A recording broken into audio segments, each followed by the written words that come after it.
Om Shanti. Om Shanti. VCD 1010 मुरली तारीख 24 जून 1968। बाबा ने व्याख्या की थी 13 अक्टूबर 2008।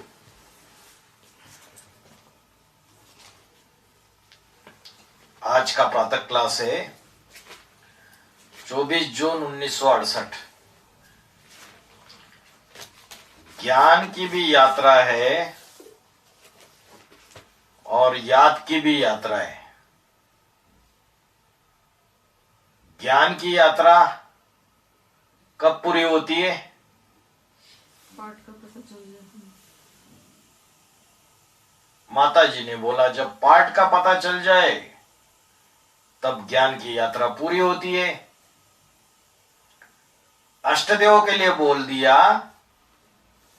2018 के बाद जब वो सीट पे सेट हो जाते हैं तो वो पढ़ाई पढ़ते रहेंगे या पढ़ाई पढ़ाने के निमित्त बनेंगे? क्या बोला? पढ़ाने के निमित्त बनेंगे। तो 84 जन्म में जो एक संगम युगी जन्म है उसमें हमारा कौन सा श्रेष्ठ ते श्रेष्ठ पार्ट है? इस पार्ट का जब रियलाइजेशन हो जाता है तो ज्ञान बुद्धि में बैठ गया। ज्ञान का विस्तार इतना जो है वो किस लिए? अपने पाठ का पता चल, अपने पाठ का पता चलने के लिए विस्तार है। और जब पाठ का पता चल गया तो नशा चढ़ जाएगा, और नशा चढ़ेगा तो याद की यात्रा में मस्त रहेगा। फिर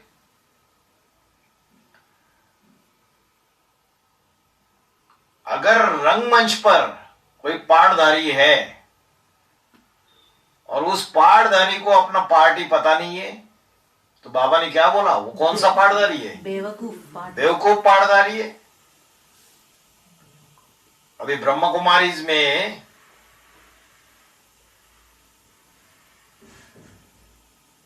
जो ज्ञान में चलते हैं ढेर सारे, वो इस ज्ञान की गहराई को नहीं समझते कि अष्टदेव क्या चीज है, उनके पद कैसे बनेंगे, रुद्रमाला क्या है, विजय माला क्या है, 108 के माला के मन के कैसे तैयार होते हैं। इन गहराइयों को नहीं समझने के कारण जो लक्ष्य लेना है पुरुषार्थी जीवन में, वो लक्ष्य अधूरा हो जाता है। और अधूरा होगा लक्ष्य तो लक्षण भी नहीं आएंगे, और लक्षण नहीं आएंगे तो फिर वो पद प्राप्त नहीं कर सकते।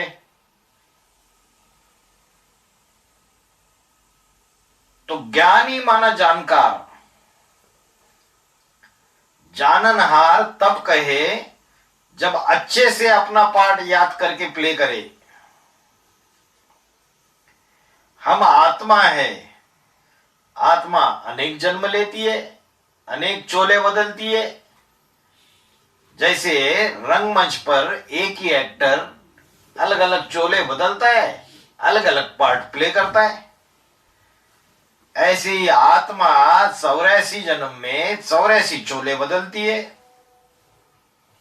कब कहा पाठ बजाती रहती है। तो पाठ की स्मृति हम आत्मा में आनी चाहिए ना। और जब पाठ की स्मृति आएंगी तब कहेंगे ज्ञान पूरा हुआ। ज्ञान की यात्रा पूरी हुई। और ऐसे ही याद की यात्रा कब पूरी होगी? जब पाठ का पता चल जाता है और आत्मिक स्थिति में सीट पर सेट हो जाते हैं कि मेरा ये नंबर का मणका है। या सीट पर सेट होना माना संपन्न बनना नहीं है। तो 63 जन्मों के जो पाप कर्म है, जब तक वो विनाश नहीं होंगे, दग्ध नहीं होंगे, तब तक याद की यात्रा खत्म नहीं हो सकती। तो आत्मिक स्थिति में लगातार स्थित होने से, क्या बोला बाबा ने, 8 घंटा अगर आत्मिक स्थिति बनती है तो फिर द्वापर की सीढ़ी क्रॉस करके त्रेता में चले जाएंगे। अभी तकलीफ इसलिए होती है कि 63 जन्मों का हिसाब किताब जो जुड़ा हुआ है वो रील में घूम रहा है। चाहे याद की यात्रा से वो हिसाब किताब पूरा हो, चाहे धर्मराज बीमारी आदि से, कर्म भोग से वो हिसाब किताब पूरा हो, और लास्ट ऑप्शन धर्मराज के डंडे। हिसाब किताब पूरा हुआ 63 जन्मों का, तो आत्मा अपनी जगह स्थिर हो जाएगी, स्मृति पक्की हो जाएगी। तब कहेंगे याद की यात्रा पूरी हो गई। तब हम अपन को कहाँ महसूस करेंगे? जब आत्मिक स्थिति पक्की बन जाएगी तो 5 तत्वों के परे, इस 5 तत्वों की जो दुनिया है, 5 तत्वों का जो देह है, इससे परे अपने को महसूस करेगा। वो पाठधारी मूल वतन में महसूस करेगा। सदैव अव्यक्त स्टेज बनी रही रहेगी।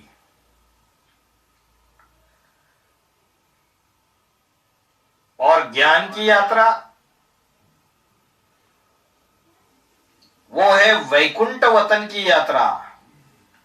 मनन चिंतन मंथन बुद्धि में चलता है नई दुनिया का, तो उसको ज्ञान की यात्रा कहेंगे। तो गोया तुम दोनों यात्राओं पर हो। अब बच्चे जानते हैं कि हमको पढ़ाने वाला कौन है? ईश्वर है, ऊंचते ऊंच है।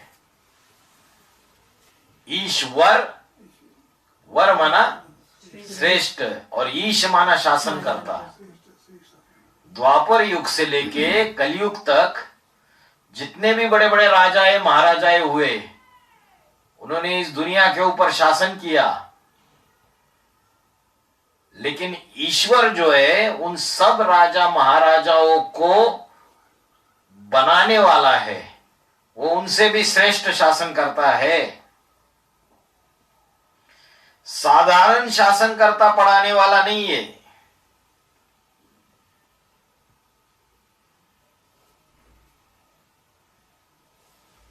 तो यहां ईश्वर कैसे शासन करता है? प्यार से शासन करता है। कितने साल हो गए पढ़ाई पढ़ाते पढ़ाते? 80 साल से ऊपर। 80 साल? अरे 89 ईयर्स कंप्लीट, 90 ईयर्स हो गए। अभी सिर्फ 10 साल बाकी रह गए। 1936 से काउंट करो, 90 साल हो गए 2026 में। 90 साल हो गए 2026 में। फिर 36 में 100 साल होते हैं ना। तो तुलसी गरीब निवास की कोई न सुने बात, बोलता रहता है, बोलता रहता है। बच्चों को बोलता है आत्मा बनो, देहाभिमान को त्यागो। लेकिन बच्चे देहाभिमान में बने रहते, लून पानी होते रहते हैं। कौड़ी के पीछे बुद्धि लगी रहती है। कौड़ी में क्या होता है? अंधेरा होता है। और बाबा हीरा देने के लिए आया है और बच्चे कौड़ी के पीछे लगे हुए हैं। तो दुनिया में जो शासन करता हुए बड़े बड़े राजा है, उनके सामने तो थर थर कांपते थे सामने आने मात्र से। राजा धीराज पधार रहे, इतना बोलने से हवा टाइट हो जाती थी। लेकिन यहां बापों का बाप आया हुआ है, लेकिन उसको रिगार्ड देते हैं। तो बाबा ने बोला वो तो राजा है, सूली पर लटका देते थे, कोई बात न माने तो फांसी की सजा या देश निकाला, कुछ भी कर दे। और यहां डायरेक्शन देते, बच्चे ऐसा करो, ऐसा करो, वैसा करो, और बच्चे भूल जाते। तो भी बाप कोई दंड देते हैं क्या? बड़े प्यार से बैठ पढ़ाते। तो हमको पढ़ाने वाला श्रेष्ठ ते श्रेष्ठ शासन करता है, उसको ईश्वर कहा जाता है। उस ईश्वर की अभी तुम्हें मत मिलती है, जिसको कहते हैं श्रीमत। मत माना बुद्धि, श्रेष्ठ ते श्रेष्ठ मत। 2500 साल से जो हिस्ट्री में राजाए हुए, वो भी अपनी डायरेक्शन निकालते थे, अपनी अपनी मत देते थे। जैसा जैसा जो राजा आया वैसे उसने अपनी भाषा चला दी, प्रजा को भी वो भाषा बोलने पड़ी। इसलिए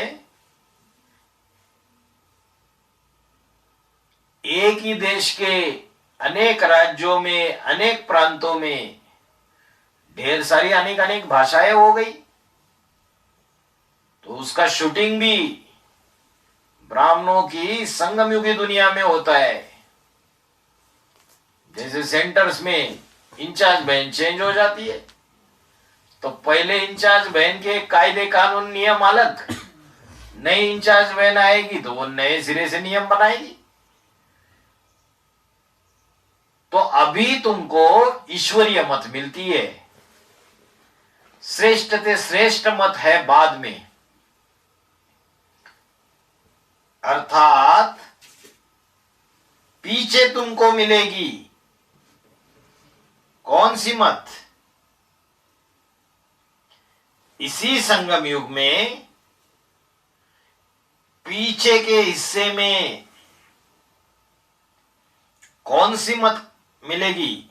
आसुरी मत। दैवी मत मिलेगी।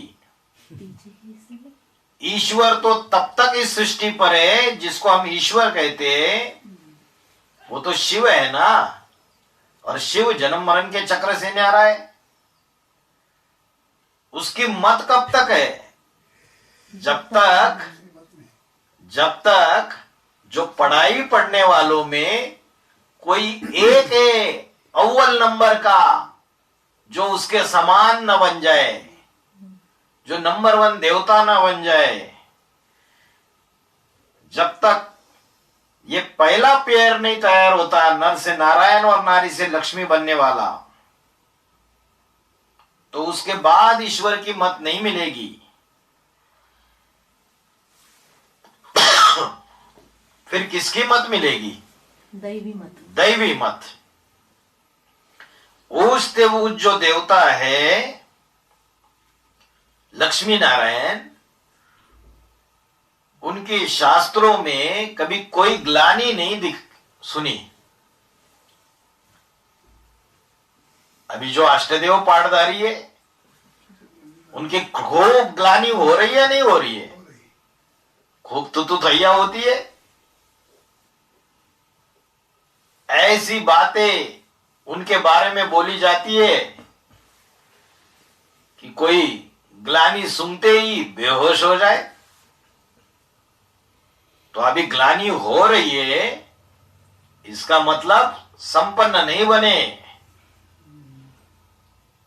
जब संपन्न बनेंगे, नारायण और लक्ष्मी जैसे बनेंगे, तो फिर ग्लानि की दरकार ही नहीं।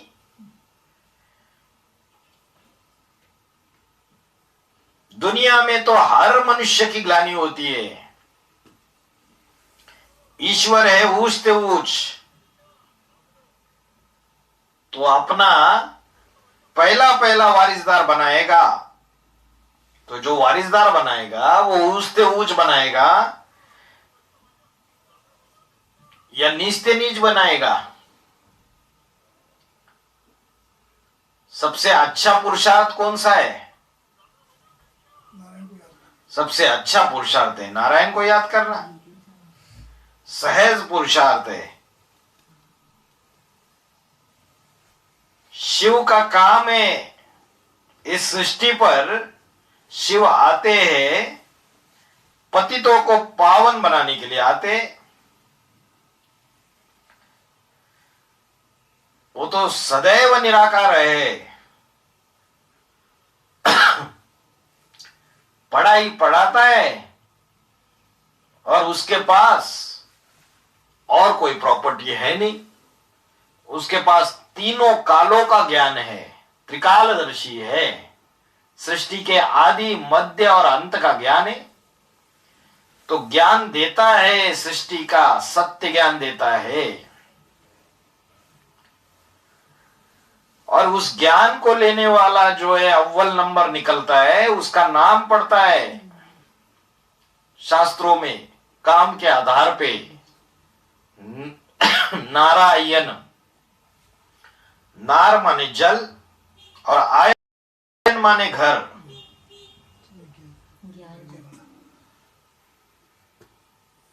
तो ये जो नारायण की यादगार है वो कहाँ बनी हुई है? लेटा हुआ है नेपाल, नेपाल में बनी हुई है, काठमांडू।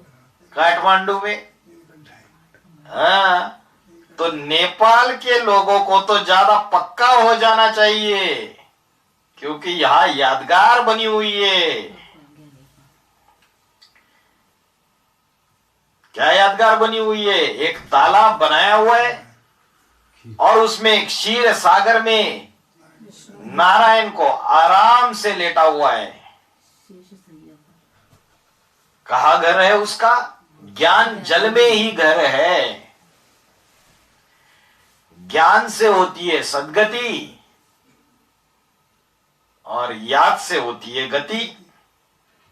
याद करेंगे तो 63 जन्मों के पाप भूल जाएंगे।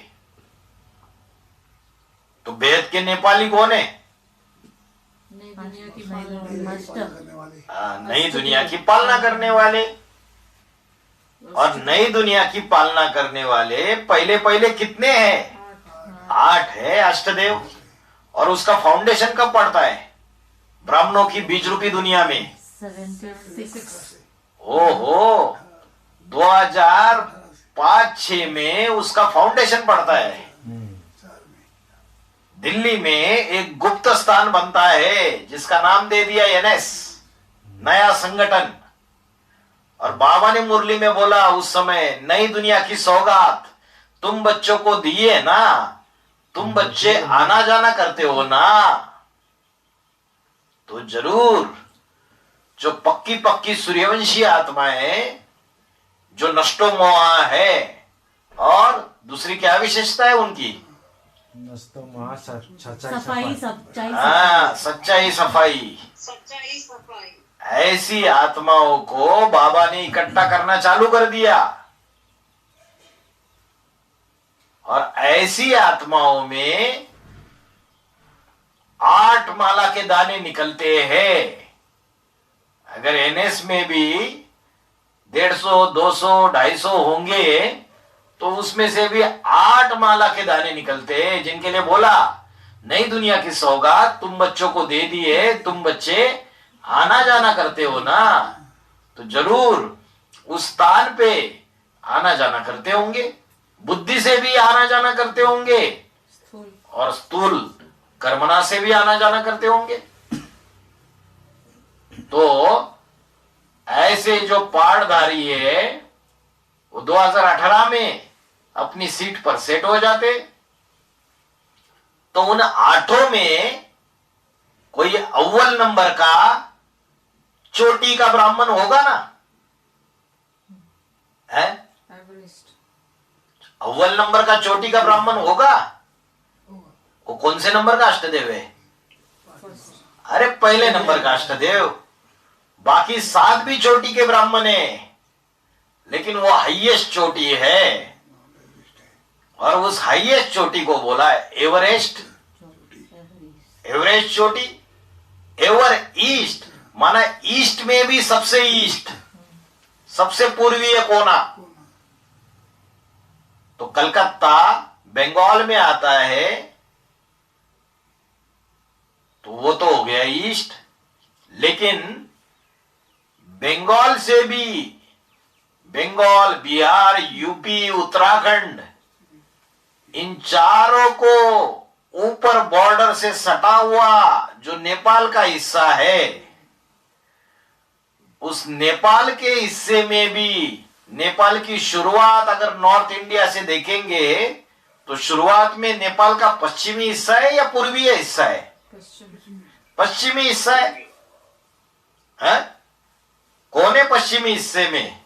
धनगढ़ी, जहां ज्ञान का धन गड़ा हुआ है, और इस पश्चिमी हिस्से से ही एडवांस पार्टी के अंदर 5वें नंबर के पूर्वज की सेवा शुरुआत हो जाती है, जहां ज्ञान का धन गड़ा हुआ है।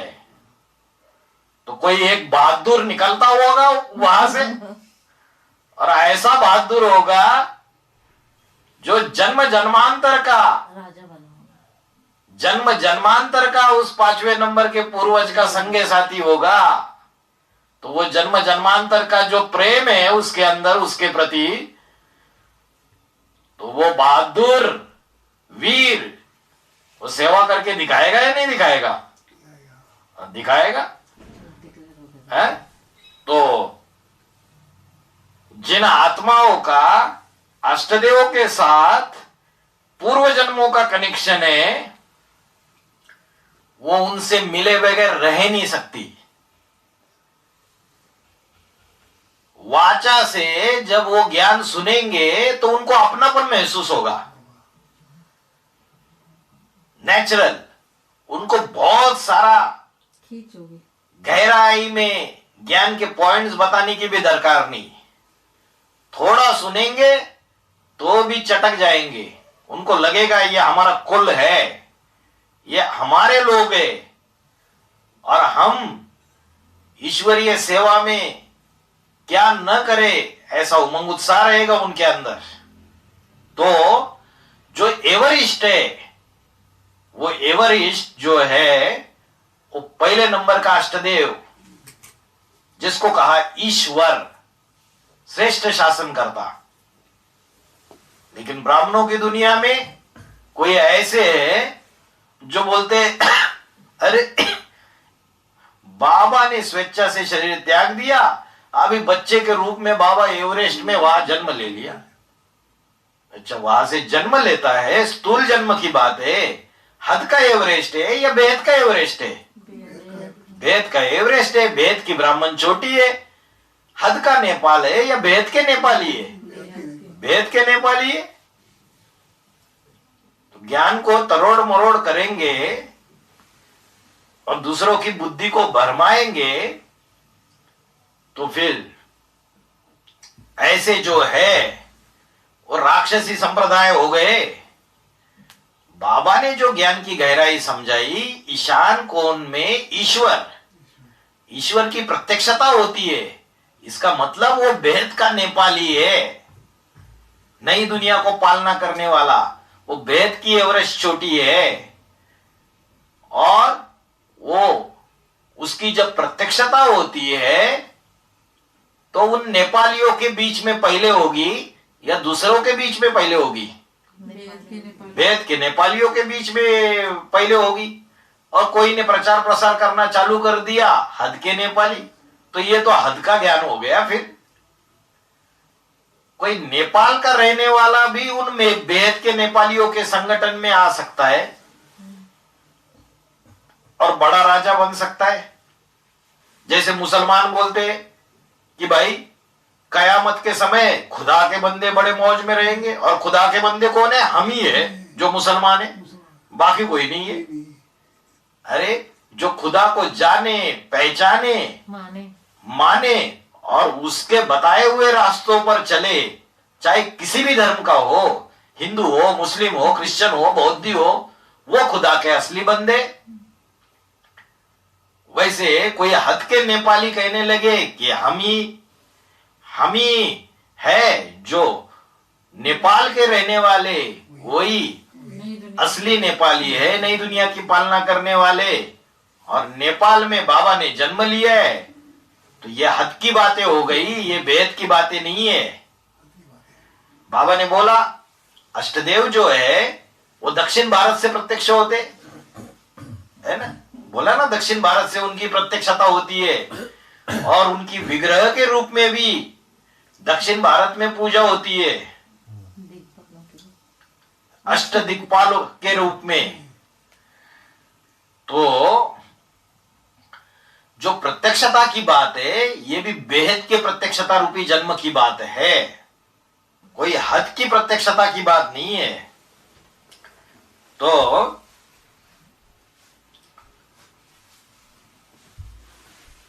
जो नेपाल है, नेपाल जो है वो कितने प्रांतों में बटा हुआ है?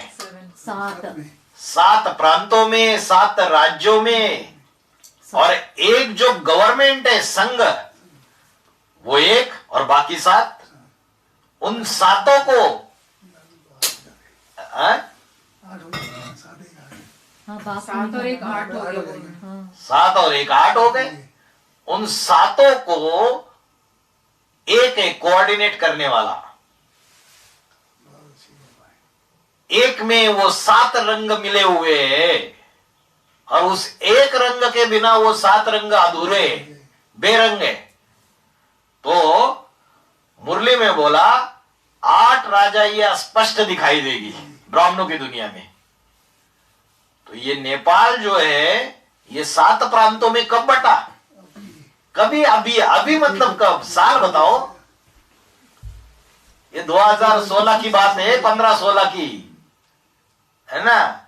और 5वें नंबर का पूर्वज बाबा जब साथ में है, तब बाबा को पूछता है कि बाबा ये नेपाल के तो ये टुकड़े हो गए 7। तो बाबा ने बोला अरे फिर समझ में नहीं आया। हमने बोला क्या समझना है उसमें? बाबा ने बोला 8 राजा या ब्राह्मणों की दुनिया में स्पष्ट दिखाई देगी। और यहाँ पर तो किसने बोला कि कोई 5 बोल रहे थे पहले, कोई इसको 12 बनाएंगे बोल रहे थे, लेकिन 7 में आ गए तो उसके वो हो गया। फिर क्या? बहुत विवाद हुआ था। हाँ, बहुत विवाद हुआ था। कोई बोलेंगे 5 टुकड़े करेंगे, कोई बोलेंगे 12 टुकड़े करेंगे। अरे जो 9वां 10वां 11वां 12वां है उनको तो राजा ही मिलती ही नहीं है, बहुत उनकी तो राजा ही चट हो जाती है। तो ये ब्राह्मणों की संगम युगी दुनिया की बात है। 8 राजा ये स्पष्ट दिखाई देगी ब्राह्मणों की दुनिया में। तो ये वेद के नेपाल और वेद के नेपालियों की बात है। तो नेपाल वाले जो है वो ऊंचे पहाड़ पे रहते हैं। ऊंचे पहाड़ पे रहना मानो ऊंची स्टेज में रहने वाले। तो बाबा ने बोला जब याद करेंगे तो 63 जन्मों के पाप धुल जावेंगे। तो आत्मा कहां पहुंच जाएगी? परम धाम। नीची स्टेज में रहेगी या ऊंची स्टेज में उड़ जाएगी? परम धाम। ऊंची स्टेज में परम धाम वासी हो जाएगी। वो तो हुई गति। वो गति तो इब्राहिम बुद्ध क्राइस्ट जो भी धर्म पिता है, दूसरे धर्म के वो भी पाते, लेकिन वो क्या नहीं पाते हैं? सदगति नहीं पाते हैं। सदगति पहले आत्मा की सदगति होती है, मन बुद्धि रूपी। और आत्मा की सदगति जब होती है तो मन बुद्धि में श्रेष्ठ संकल्प ही चलेंगे, कोई विकारी संकल्प नहीं चल सकते। तो जो स्पेशल सदगति है वो तो उन धर्म पिताओं को नहीं मिलती है। इसका मतलब याद में तो रहते हैं लेकिन गति मिलती है सिर्फ।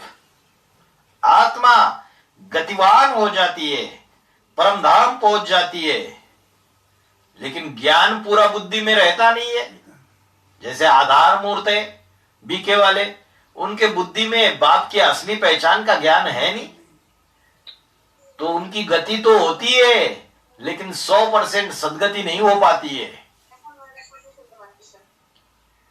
और शास्त्रों में बोला रीते ज्ञानम न मुक्ति, बिना ज्ञान के सदगति हो ही नहीं सकती।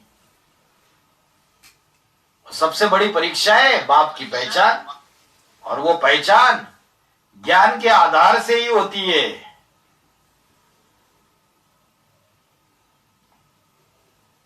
और ब्रह्म कुमारी में बोलते हैं, अरे ज्ञान की गहराइयों में जाओगे तो डूब मरोगे, ज्ञान की गहराइयों में नहीं जाना है।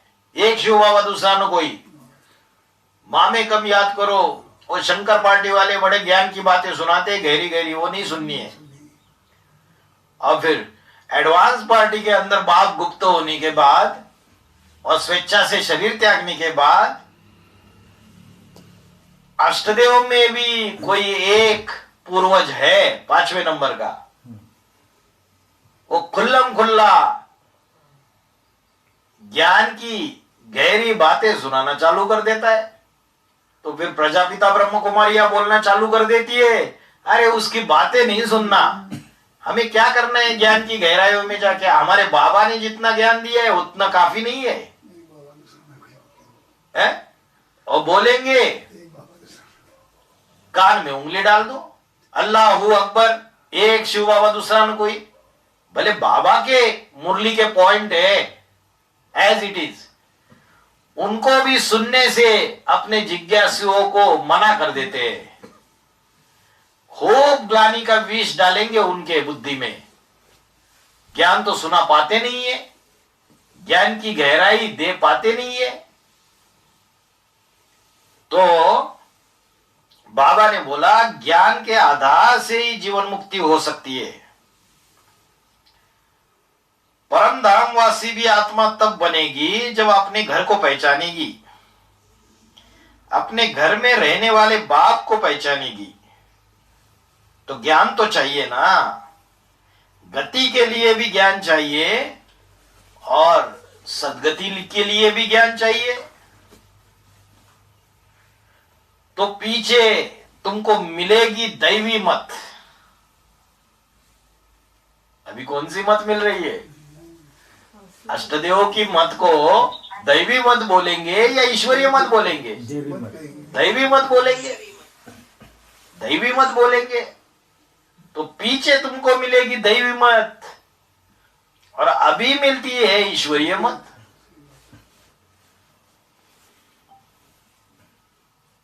और दैवी मत के बाद फिर क्या मिलेगी?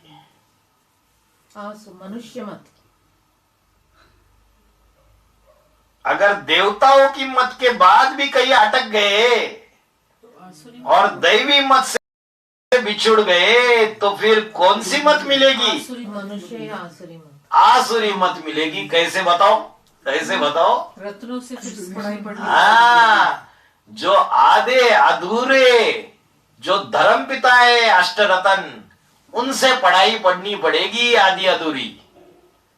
जिन्होंने खुद ही बाप से पढ़ाई नहीं पढ़ी पूरी, अष्टदेव तो बाप की रहबरी में पलने वाले हैं, डायरेक्ट कनेक्शन है उनका।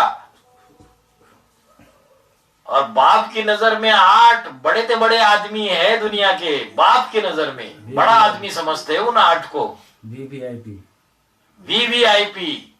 और बाबा ने बोला अष्टदेव होलीएस्ट और हाईएस्ट है, 8 के 8। तो अगर उनसे आज पढ़ाई नहीं पढ़ेंगे तो कल जाके आसुरी पढ़ाई पढ़नी पड़ेगी, आसुरी मत मिलती है।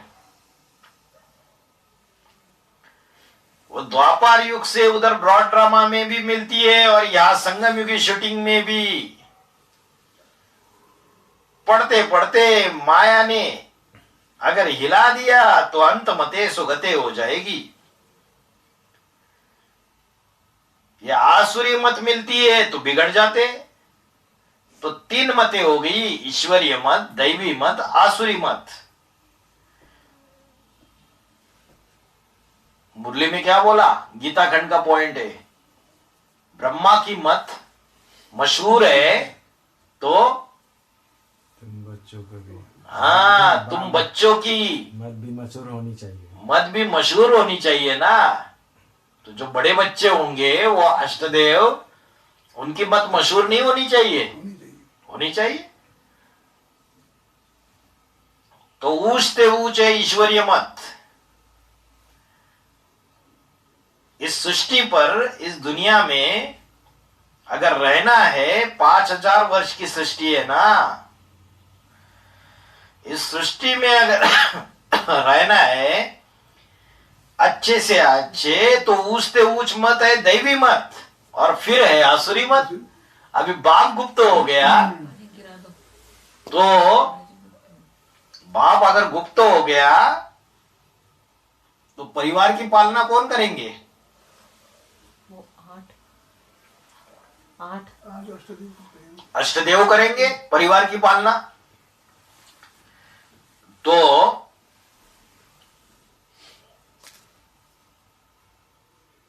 अष्टदेव जब पालना करेंगे तो संघ का रंग किन से लेना पड़ेगा? अष्टदेवों से लेना पड़ेगा। बाप शिव है 100% सत्य, और राम वाली आत्मा को अपने समान बना देता है 2018-19 में। और राम वाली आत्मा शिव समान सत्य बनने के बाद वो नंबर 1 रुद्र अष्टदेव में प्रवेश करके पाठ बजाता है 12 ज्योतिर्लिंग का, और ज्ञान का प्रकाश फैलाता है। तो सत्संग किसको कहेंगे? सत्संग किसको कहेंगे? अष्टदेवों के साथ उन अष्टदेवों का संग करना, जो ऊंचते ऊंच पाठधारी है बाप के बाद, उसे सत्संग नहीं कहेंगे। और आज ब्राह्मणों की दुनिया में जिनको 8 का संग का रंग नहीं लग रहा है, वो दिन दुने रात चौगुने नीचे गिरते जा रहे हैं। कुछ संग उनकी- हो गया जो हाँ। पुराने जगह पे बैठे हैं। जो पुराने जो देहाभिमान में बैठे हुए, अहंकार में बैठे हुए और अष्टदेवों का संग नहीं ले रहे, तो वो कुसंग में जा रहे। पुराने भी जा रहे, और जो जिज्ञासु सेंटर पे जाने वाले, वो देवियों को सब कुछ समझ बैठ रहे। हमारी इंचार्ज बहन जो बोले वही सत श्री अकाल, जो बोले सो निहाल।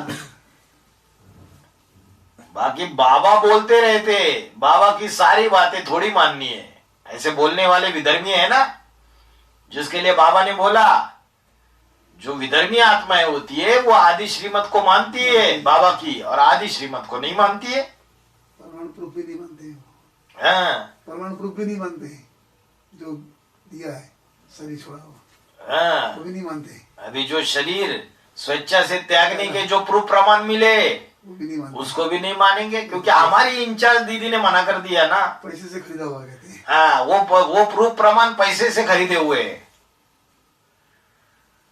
तो हमारी इंचार्ज दीदी ने मना कर दिया, उन सारी बातों में नहीं जाना है, तो उसको भी नहीं मानते। तो बुद्धिमान बाप के बुद्धिमान बच्चे कहेंगे उनको, या बुद्धू कहेंगे? बुद्धू कहेंगे। वो तो कहते हैं कि 28 तक वैसी जैसा चल रहा है वैसी चलेंगे, 28 के बाद मानेंगे बोल रहे। अच्छा, 28 तक जैसे चल रहा है अभी वैसे ही चलेगा, उसके बाद मानेंगे। तो 28 तक जैसे चल रहा है वैसे ही अगर चलेंगे तो 100% दुर्गति में जाएंगे, बकरी बनने के मैं करते हैं शूटिंग कर रहा है। नीचे ही उतरते जाएंगे, ऊपर नहीं चढ़ेंगे। क्योंकि बाबा ने बोला है उनका संग करना है जिनसे बाप का डायरेक्ट कनेक्शन। संबंध जो है सबसे अच्छा संबंध है। बाप के संबंध के आधार पर तुम्हारा आत्माओं से संबंध संपर्क होना चाहिए। तो अष्टदेव का सबसे अच्छा संबंध है, समान बंधन है, संपूर्ण बंधन है। तो उन अष्टदेवों को पकड़ना चाहिए। तो बोला, फिर कहेंगे आसुरी मत। अगर वहां से गिरे जो ऊंचते ऊंच देवता है नारायण और वहां से अगर भ्रष्ट हुए और फिर दूसरी मतें पकड़ ली तो फिर नीचे ही गिरते जाएंगे। सतयुगी नारायण की अगर मत पर चले गए, माना कृष्ण वाली आत्मा का पल्ला पकड़ लिया, तो जो बीके वालों की जो गति है वही गति होगी। बीके वालों में भी जो अव्वल ब्रह्मा को फॉलो करने वाले और किसी को मानने वाले नहीं है, क्योंकि मुरली में बोला है कर्मों में ब्रह्मा को फॉलो करो और डायरेक्शन बाप की मानो। कोई डायरेक्शन बाप का माने, बात तो सही है, बाबा की बात तो सही है, माने जाने भी, समझे भी, दूसरों को समझाए भी, लेकिन प्रैक्टिकल जीवन में चले नहीं तो रिजल्ट में क्या होगा? फेल होगा या पास होगा? फेल होने वालों के लिस्ट में आएगा। तो ब्रह्म कुमारी में भी ऐसे है कि हाँ बाबा का पार्ट तो है, लेकिन वहां से छोड़कर यहां आते नहीं और प्रैक्टिकल जीवन में ज्ञान को धारण नहीं कर पाते, सन्मुख पढ़ाई नहीं पढ़ते हैं। ऐसे यहां भी वो 5वें नंबर का पूर्वज ज्ञान तो सही सुना रहा है, लेकिन गड़बड़ है बोलते हैं। लेकिन प्रैक्टिकल सन्मुख आकर पढ़ाई पढ़ते नहीं है, ना प्रैक्टिकल जीवन में वो बात उतारते। तो बोला फेल होने वालों की लिस्ट में चले जाएंगे। रुद्रमाला पहले तैयार होती है, शिव की माला, लेकिन क्या पहले तैयार तो हो जाती है, लेकिन क्या संपन्न बनती है? नहीं। रुद्रमाला पहले तैयार होती है, लेकिन संपन्न कब बनती है? जब विजय माला के मन के रुद्रमाला में पिरोए जाएंगे। जब विजय माला आके रुद्रमाला से मिल जाएगी, तब रुद्रमाला के मन के संपन्न बनते। क्योंकि जो प्यूरिटी की फर्स्ट धारणा है, वो प्यूरिटी की फर्स्ट धारणा वो बाबा के जो राजा बनने वाले बच्चे हैं रुद्रमाला के मन के, उनमें ज्यादा है या विजय माला के मन को में ज्यादा है? विजय माला के मन को में ज्यादा है। तो बाबा की प्रॉपर्टी क्या है? क्या प्रॉपर्टी देता है? जन्म जन्मांतर की राजाई। और मुरली में बोला बाप जब गुप्त हो जाता है तो 8 में प्रॉपर्टी बराबर बराबर बांट के जाता है। तो ये ज्ञान की धन संपत्ति है, ये जन्म जन्मांतर की राजाई की प्रॉपर्टी है। तो बोला बाप आकर राजाई की पढ़ाई पढ़ाते और राजा बनाते। राजघराने में जन्म भी मिलता है, जन्म तो मिला, राजा तो बने, लेकिन अंजाम अंत में राजाओं का क्या होता है? यूनिटी में रहते या डिसयूनिटी में चले जाते? अंत में तो राजाई चट हो जाती है, प्यूरिटी खंडन कर लेते, इम्प्यूरिटी में आ जाते और यूनिटी तोड़ते रहते, निर्धन के बन जाते। तो बोला सबसे जास्ती नीचे गिरते। तो ईश्वरीय ज्ञान तो लिया, लेकिन प्रैक्टिकल जीवन में धारणा नहीं की।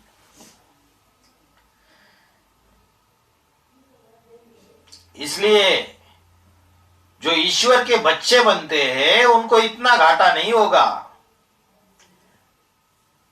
ईश्वर आकर के प्रवृत्ति मार्ग की स्थापना करके जाते, और जो धर्म पिता है वो निवृत्ति मार्ग की स्थापना करते हैं। ब्रह्मा कौन से धर्म की स्थापना करता है? ब्राह्मण धर्म की स्थापना करते। तो जो ब्राह्मण धर्म की स्थापना करते हैं उसको प्रवृत्ति मार्ग का कहेंगे? नहीं कहेंगे। प्रवृत्ति मार्ग वाला ब्रह्मा भी नहीं है, और इब्राहिम बुद्ध क्राइस्ट को की तो बात ही छोड़ो।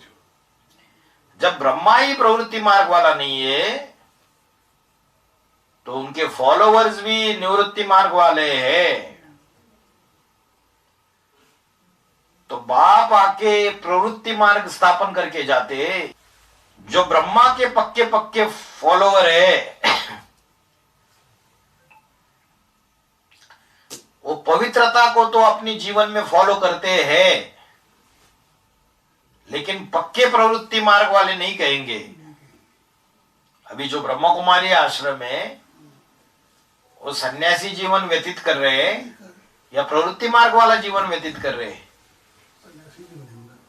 बाप जब आता है तो पति परमेश्वर बन के आता है। जब साकार में आएगा तो उसको पति कह सकते हैं। और ब्रह्मा बाबा ने तो 69 में शरीर छोड़ दिया, तो साकार तो नहीं है। तो सन्यासी का जीवन व्यतीत कर रहे निवृत्ति मार्ग वाले हैं। और अभी एडवांस पार्टी में जो नई नई कन्याएं सरेंडर्ड हो रही है, वो प्रवृत्ति मार्ग का जीवन व्यतीत कर रही है या निवृत्ति मार्ग का जीवन व्यतीत कर रही है? उन्होंने बाप से साकार में प्रवृत्ति जोड़ी ही नहीं, ना बाप से प्रैक्टिकल संबंध जोड़ा। जब प्रैक्टिकल संबंध नहीं जोड़ा तो उसको सरेंडर कहेंगे? नहीं कहेंगे। मुरली में बोला कि नदी का अगर सागर से मेल नहीं है तो नदी नहीं, वो नाला है। तो सागर से मेल ये निराकार की बात है या साकार की बात है? साकार की बात है। तो ब्राह्मणों की दुनिया में वो साकार तो दिखाई नहीं दे रहा है 2018-19 के बाद। तो जो नदियां आज बीज रूपी ब्राह्मणों की दुनिया में अर्पण हो रही है, तो उनका सागर से मेल कहेंगे? सागर से मेल नहीं कहेंगे। तो अब उन्हें प्यूरिटी की सच्ची परिभाषा तो पता नहीं है। किनको? वो जो सन्यासी है उनको। वो तो अंधे है, कहानी बनी हुई है अंधे और लंगड़े की। रुद्रमाला के मन के है पवित्रता के लंगड़े, और ज्ञान बहुत है। तो बुद्ध रूपी नेत्र बहुत अच्छे हैं, और विजयमाला के मन के जो है ज्ञान के अंधे। ज्ञान की गहराइयां उनके बुद्धि को नहीं समझती है। तो ये विषय वैतरणी नदी कहो, ये विषय सागर कहो, इसको पार करने के लिए क्या करते हैं बाबा? बाबा ये अंधे और लंगड़े दोनों को मेल कराए देते। ये लंगड़ा जो है ये तो फिर भी चल पाता है, लेकिन लंगड़ के चलता है। तो ये तो लंगड़ के विषय वैतरणी नदी पार नहीं कर पाएगा। तो अंधा जो है, जो ठीक से चल पाता है, प्रैक्टिकल जीवन में ज्ञान को धारण करता है, तो ये अंधा लंगड़े को अपने कंधे पे उठा लेता है, और लंगड़ा उसको राह दिखाता है, क्योंकि उसकी दृष्टि जो है, ज्ञान के नेत्र है, वो अच्छे है, वो उसको राह दिखाता है। तो दोनों एक दूसरे का सहयोग करके इस विषय वैतरणी नदी को पार कर लेते हैं। तो सारा वजन जो है वो किसके ऊपर आ जाता है? वो अंधे के ऊपर आ जाता है। जो विजयमाला का जो मन के है, प्यूरिटी फॉलो करने वाले, उनके ऊपर आ जाता है।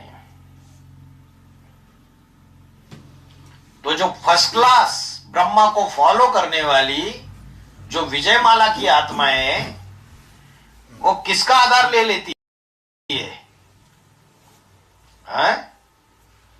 वो आधार ले लेती है ज्ञानियों का, रुद्रमाला के मनकों का। लंगड़े भी जब तक उन अंधों को सपोर्ट ना करे तब तक ये विषय वैतरणी नदी पार नहीं हो सकती। ये दोनों का बाबा मेल कराते और बाबा का काम सफल हो जाता है। बाबा कहते ज्ञानी तो आत्मा मुझे विशेष प्रिय है। ये रुद्रमाला के जो मनके हैं, ये बाप के सिमुरने के मनके हैं। इनका सिमरन स्वयं बाप करता है, क्योंकि ज्ञानी तो आत्मा मुझे सबसे ज्यादा प्रिय है। प्यूरिटी की भी बड़ी महिमा है। प्यूरिटी के बगैर दुनिया में कोई काम होता ही नहीं। अभी भी दुनिया चल रही है तो प्यूरिटी के आधार पर चल रही है। Where there is a purity, there is a peace and prosperity. जहां पवित्रता होगी वहां सुख, शांति, उन्नति, समृद्धि होगी। तो आज दुनिया में शांति बढ़ रही है या घट रही है? घट रही है। और समृद्धि भी घट रही है। इकोनॉमी फेल होती जा रही है देशों की। लेकिन थोड़ी बहुत प्यूरिटी बची हुई है, इसलिए ये दुनिया टिकी हुई है। तो बाबा ने बोला ब्रह्मा के कोई ना कोई ऐसे फॉलोवर है जो प्यूरिटी में बड़े पक्के हैं।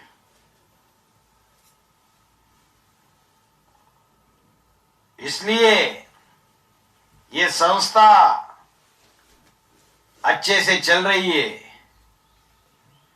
जो रुद्रमाला के मन के उनको तो लोड़े आ रहे हैं, लेकिन जो ब्रह्म कुमारीज वाले हैं वो बड़े मजे में चल रहे हैं। तो इससे साबित होता है कि दुनिया का हर काम प्यूरिटी से संपन्न होता रहता है। राजाओं ने अपनी राजाई कैसे गवाई? अपवित्रता से अनेक रानियां रखकर, आपस में मुड़ फटोल करके एक दूसरे से झगड़ते रहे, मारे अहंकार के, ईर्ष्या द्वेष के। तो बोला ज्ञानी तू आत्मा मुझे विशेष प्रिय है। साधारण प्रिय नहीं है, विशेष प्रिय है। क्योंकि पवित्रता तो बाहर की दुनिया के जो सन्यासी है उनमें भी है, वो भी बढ़िया पवित्रता धारण करते हैं। बौद्धी संप्रदाय वाले वो भी पवित्रता धारण करते हैं। जैनी साध्वी है वो भी पवित्रता धारण करती है। लेकिन बाबा की नजर में विशेष ऊंचे और विशेष प्रिय वो पवित्रता धारण करने वाली आत्माएं नहीं है। ज्ञानी तो आत्मा है जो साधारण तन में आए हुए बाप को पहचान लेते हैं।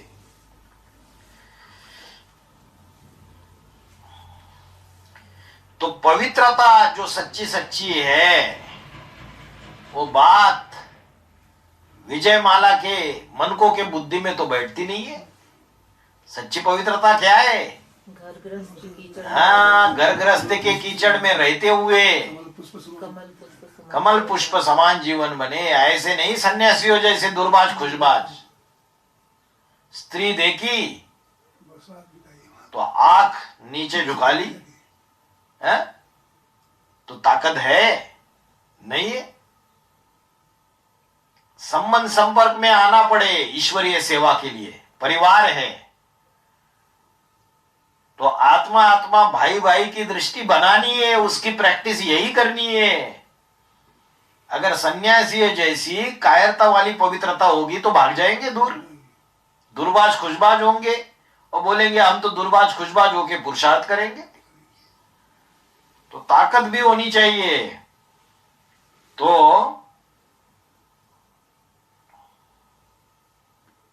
रुद्रमाला के मन के जो है उनको बीके वाले क्या बोलते कि ये सारे अपवित्र हैं, ये सब अपवित्र है, बहुत ग्लानि की। ये जो शंकर पार्टी वाले, ये सारे अपवित्र है, इम्प्योरिटी वाले। भक्ति मार्ग की है कहते हैं वो लोग, हाँ, भक्ति में है ये बोलते हैं। वो बोलते हैं भक्ति में। हाँ आओ हमको। और जब शंकर का पाठ तो चलो खत्म हो गया, वो शिव समान बन गया। फिर 5वें नंबर के पूर्वज जब ज्ञान सुनाने लगता है तो उसका भी विरोध करते हैं ना, बोलते हैं अरे देखो, अपने को भगवान कह रहा है कहते हैं। देखो ये सारे इनसे जो जुड़ रहे हैं ना, ये सारे अपवित्र है। तो जैसे बाबा की ग्लानि की और बाबा के बच्चों की ग्लानि की, ऐसे ही ग्लानि करने पड़ते। ये बड़े पतित है, बड़े पतित है, बड़े कामी है, बंदरों के सरताज है। तो ये ज्ञान उनकी बुद्धि में जब गहरा बैठ जाता है कि सच्ची प्रवृत्ति मार्ग जो है वो कीचड़ में रहते हुए कमल के समान जीवन होना चाहिए, जिसकी पूजा होती है संसार में। अब पूजा का आधार है प्यूरिटी। इस संसार में ऐसा कौन है जो ऐसी प्यूरिटी 100% धारण करता है, जिसकी यादगार बनी है मंदिर में? शिवलिंग। किसकी यादगार बनी है? शंकर की बनी है या शिवलिंग बनी है? शिवलिंग की यादगार बनी है। तो शिवलिंग का, शंकर लिंग नहीं का। तो राम की आत्मा जब शिव समान बन जाती है तो वो शिवलिंग की यादगार है। बिंदु की तो पूजा होती नहीं है ना? पूजा तो साकार की होती है। मुरली में बोला मैं न पूज्य बनता हूं न पुजारी बनता हूं, तो ये बात शिव के लिए लागू होती है। तो बड़े रूप की पूजा होती है, उसको कहा जाता है शिव बाबा। बाबा माना साकार और निराकार का मेल। और उसकी पहली पहली यादगार सोमनाथ मंदिर है। सोमनाथ मंदिर में जो लिंग था वो लिंग है साकार की यादगार, और उसमें जो हीरा जड़ा हुआ था वो जो बिंदु है वो किसकी यादगार है? हैं? निराकार। कौन निराकार? हीरा जो जड़ा हुआ है वो किसकी यादगार है? पहले निराकार बोलते थे, फिर बाबा रिवाइज्ड वाणी में उसकी आत्मा, राम वाली आत्मा की आत्मा। हाँ जी माता जी, किसकी यादगार है? हीरा जड़ा हुआ। Hero part. हाँ, राम की आत्मा जो हीरो पाटधारी है, हीरा है, जो शिव समान बन जाती है, उसकी यादगार है। तो जिस साकार में प्रवेश करता है शिव, वो अपनी इंद्रियों को निराकारी स्टेज में थमाए लेता है। उसकी पूरी निराकारी स्टेज बन जाती है। वो सदैव ही कीचड़ में पड़ा रहे तो भी उसकी मन बुद्धि रूपी आत्मा उपराम होगी, परमधामी वासी होगी, रहेगी। तो वो फिर प्योर है, उसे इम्प्योर नहीं कहेंगे। क्योंकि मन जिस इंद्रिय के साथ होता है वो इंद्रिय अपना भोग भोग सकती है, और मन अगर इंद्रियों के साथ नहीं है तो वो भोग भोगा नहीं भोगा। बराबर हो गया? तो जैसे बाबा एक एग्जाम्पल देते हैं कि रास्ते में हम कभी जाते हैं, हमारी आंखें खुली रहती है, लेकिन हम अगर किसी गहरी याद में है, जैसे महबूब और महबूबा का एग्जाम्पल दे दिया, तो जब महबूब महबूबा की याद में खोया रहता है तो सब भूल जाता है। आंखें खुली रहती है रास्ता चलता रहता है और उसको पूछा जाता है कि तुम्हारे आंखों के सामने कौन कौन गुजर गए बताओ, तो नहीं बता पाता, क्योंकि मन जो है वो महबूबा में लगा हुआ था। आंखें भले खुली है, ऐसे ही और इंद्रियों का हिसाब है, चाहे ज्ञानेंद्रिया हो चाहे कर्मेंद्रिया हो। अगर कर्मेंद्रिया या ज्ञानेंद्रिया उनके साथ मन नहीं है तो वो अपना भोग नहीं भोग सकती। और अगर मन में इच्छाएं भोगने की, इंद्रियों का सुख लेने की, रस लेने की, तो उसका विकर्म बन जाएगा। देहाभिमान में वो कर्म कहे जाएंगे, अकर्म नहीं होंगे।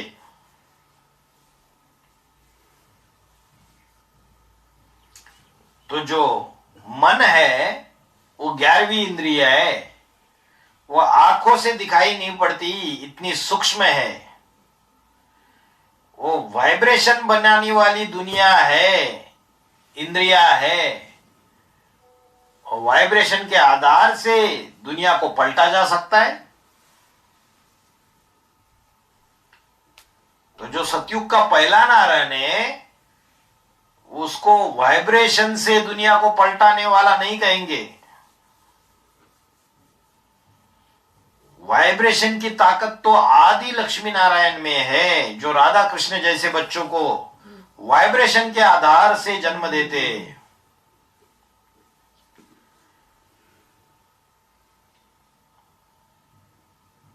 और राधा कृष्ण जैसे बच्चे जब लक्ष्मी नारायण जैसे बनते तो वो तो दृष्टि के आधार से संतान को जन्म देते। अगर कोई आदमी आंखों से अंधा हो जाए तो देख सकेगा? नहीं देख सकेगा, आंखों का सुख नहीं ले सकता। तो आंखें जो है उनके साथ मन जरूर चाहिए। अगर दृष्टि पावन हो जाए तो फिर और क्या चाहिए। आग जो है वो पतित भी बनाती है बहुत, और आंख पावन भी बनाती है। बाबा ने बोला सबसे ज्यादा धोखा देने वाला इंद्रिय कौन सा है? आंख। ताकत बहुत है लेकिन फिर उसके साथ मन नहीं है तो आग भी बेकार हो जाती है। तो ये जो पावर है मन की वाइब्रेशन बनाने की, ये सारी दुनिया को चेंज करती है। सारी दुनिया कैसे चेंज होगी? वाचा से चेंज नहीं होगी, दृष्टि देने लेने से चेंज भी नहीं होगी। ये जानवर, ये कीड़े मकोड़े, इनको आंखें तो होती है लेकिन क्या ये बैठ के दृष्टि लेंगे? ये तो दृष्टि नहीं लेंगे, वो तो जानवर बुद्धि है। फिर वो चेंज कैसे होंगे? वाइब्रेशन से चेंज होंगे। तो बाहर की दुनिया के जानवर बुद्धि वालों की बात है या ब्राह्मणों की? दुनिया के जानवर बुद्धि वाले, वो तो दृष्टि नहीं लेंगे, और दृष्टि नहीं लेंगे तो क्या वो चेंज नहीं होंगे? चेंज होंगे वाइब्रेशन के आधार पे। आज नहीं तो कल मानना पड़ेगा उनको भी। मन एकाग्र अगर हो जाए तो सारी इंद्रियों को कंट्रोल कर सकता है। इसलिए बाबा ने बोला उल्टा पलटा लटकने की जरूरत नहीं है। हठ योगी की तरह एक टांग पर खड़े रह गए, पेड़ के ऊपर उल्टे लटक गए, 6-6 महीना खाना नहीं खाया, उपवास कर लिया, जलते हुए अंगारों पर चलने लगे। तो ये जो हठयोग की प्रक्रिया है, ये हठयोग की प्रक्रिया जो है, इसमें शरीर की इंद्रियों को कंट्रोल तो करते हैं लेकिन मन बुद्धि को कंट्रोल नहीं कर पाते, क्योंकि आत्मा का ज्ञान ही नहीं है। और भगवत गीता में बोला अनुरणियाम समनु स्मरेत, आत्मा अनु से भी अनुरूप है, बहुत सूक्ष्म है। तो वाइब्रेशन की पावर कब आएगी? जब मन बुद्धि रूपी आत्मा को एकाग्र कर ले, एक में स्थित कर ले। ऐसी पावर आ जाती है कि आदमी अगर उस स्थिति में टिक जाए तो उसका काम सिद्ध हो गया। कहते हैं संकल्पों से सिद्धि तक। अगर दृढ़ संकल्प है तो सफलता जरूर आएगी।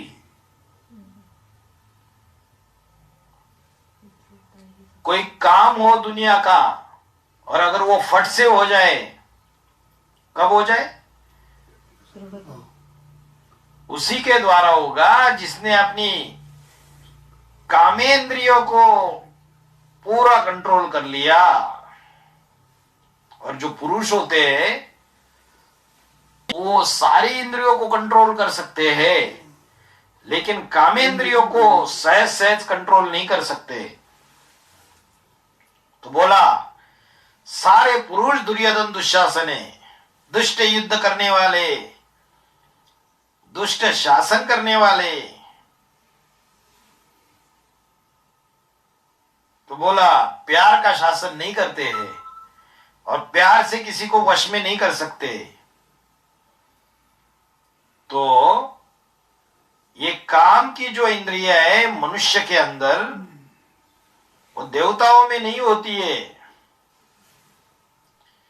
इस कामेंद्रियों को अगर जीत लिया तो सारे संसार को जीत लिया।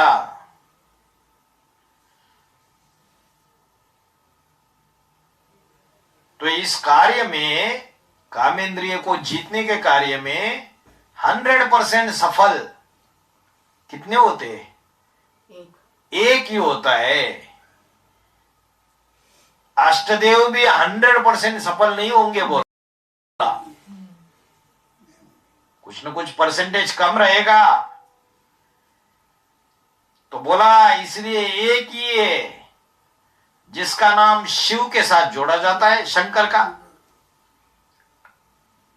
क्योंकि उसने अपनी कामेंद्रियों को बाप की याद में पूरा कंट्रोल कर लिया। इसलिए वो जो शरीर है उसकी मूर्ति तो नहीं बनाई गई। तो मूर्तियों के मंदिर थोड़े हैं और जो शिवलिंग है उनके ढेर सारे मंदिर है। विदेशों में भी मिल रहे, खुदाइयों में भी मिल रहे। पुराने पुराने मंदिरों में शिवलिंग के साथ, जैसे कंपिल में रामेश्वरनाथ मंदिर है, बहुत पुराना मंदिर है, उसमें शिवलिंग भी रखा हुआ है और शंकर की मूर्ति भी रखी हुई थी। अब नहीं है, अब हनुमान जी को दिखा दिया। पहले पुराने मंदिर में शिव के साथ शंकर की मूर्ति भी रखते थे। तो शंकर को तो याद में बिठाया है। तो शंकर अधूरे स्टेज की, अधूरे पुरुषार्थ की यादगार है या संपूर्ण पुरुषार्थ की यादगार है? अधूरे पुरुषार्थ की यादगार है, अधूरे स्टेज की यादगार है। इसलिए उसको याद में बिठाया। शंकर याद में बैठा है, इसका मतलब बाप समान नहीं बना। बाप समान जब बन जाए तो नारायण का नाम सारे संसार में प्रत्यक्ष हो जाता है। इसलिए बोला कि शिव बाबा को याद करना फिर भी कठिन है और नारायण को याद करना बड़ा सहज पुरुषार्थ है। क्यों? साकार नहीं, क्योंकि नारायण जो है उसका आत्मा भी पावन है और शरीर भी पावन है, संपूर्ण अवस्था का गायन है। और जो साधारण रूप है शंकर का, उसमें तो मूंज जाते हैं बच्चे। तीन आत्माओं का पाठ चलते हैं। हाँ, तीनों आत्माओं का पाठ चलता है। शिव भी, कृष्ण भी, राम भी मिक्सचर है। बहुत से लोग कहते हमें तो बाबा का चेहरा भी भूल जाता है। क्यों? आंखों से देखी हुई चीज क्यों भूल जाती है? क्योंकि 63 जन्मों का हिसाब किताब है नहीं। 63 जन्मों में जो आत्माएं ज्यादा संसर्ग संपर्क में आई होगी, संबंध में आई होगी, उनको ज्यादा याद रहेगा, या जो कम संबंध संपर्क में आए हैं उनको ज्यादा याद रहेगा। तो ज्यादा संबंध संपर्क में जो आए हैं, संबंध में आए, तो उनको जरूर याद होगा। तो ये हिसाब किताब है। ब्रह्म कुमारी आश्रम में बिंदु को याद करना बताते थे, बहुत कठिन लगता था, तो ज्यादा टिक ही नहीं पाते थे। अभी टिक पाते, लेकिन साकार बाबा का चेहरा याद नहीं रहता है। तो उसका मूल कारण है पूर्व जन्मों का हिसाब किताब। और अभी जो साकार बाबा है, उन्होंने भी स्वेच्छा से देह त्याग दिया, तो फिर कैसे याद करेंगे? तो मुकर्रर तो चला गया, अंत तक नॉन मुकर्रर टेम्पररी से कार्य चलाएंगे। तो जब तक नारायण के रूप में वो प्रत्यक्ष ना हो, तब तक वो नंबर 1 रुद्र अष्टदेव में प्रवेश करके पाठ बजाता है, तो उसमें याद कर सकते। ओम शांति।